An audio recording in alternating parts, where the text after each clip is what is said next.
ถึงสิเกิดบ้านนอกขอกหน้าบ้านป่าขาดอนบ่ร่ำรวยเป็นแสนเป็นล้านคือเพิ่นแต่ว่าเฮามีวัดมีครูบาอาจารย์มีพี่มีน้องที่รักศีลรักธรรมเฮามีสัมมาทิฏฐิมีความเห็นถูกเห็นตรงตามคำสอนพระพุทธเจ้าอย่างน้อยๆนี่เชื่อว่าบาปมีบุญมีชาติหน้าชาติก่อนนรกสวรรค์มีเฮ็ดดีก็ย่อมได้รับผลดี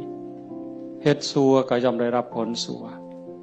พระพุทธศาสนาสอนเรื่องเหตุเรื่องปัจจัยเพราะสิ่งนี้มีสิ่งนี้จึงมี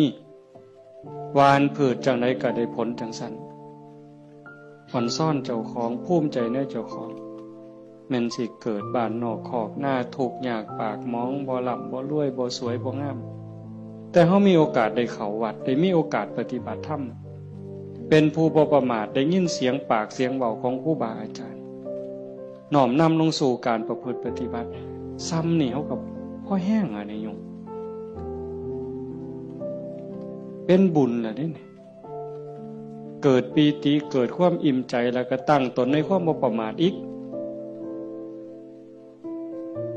อันนี้หมายถึงบุญเฮ็ดปั๊บก็เกิดความสุขใจอิ่มใจปั๊บขันเฮ็ดเรื่อยๆเฮ็ดบ่อยๆเฮ็ดดูๆจิตนึกตั้งแต่ถึงคุณงามความดีบัดเจ็บบัดป่วยบัดไข้บัดหนาวบัดสิลมสิตายนิมิตที่มันดีมันงามนำพาดวงจิตดับปุ๊บไปสู่สุคติขันมันเฮ็ดดูอันนี้หมายถึงดีเด้ให้ท่านรักษาศีลเจริญภาวนาเลี้ยงพ่อเลี้ยงแม่เขาวัดเขาว่าสร้างน้ำทำบุญมีจิตเอื้อเฟื้อเกื้อกูลขันมันเฮ็ดดูบ่อยๆจิตมันเที่ยวทางนี่ดูอันดอกมันก็ง่ายต่อการสิ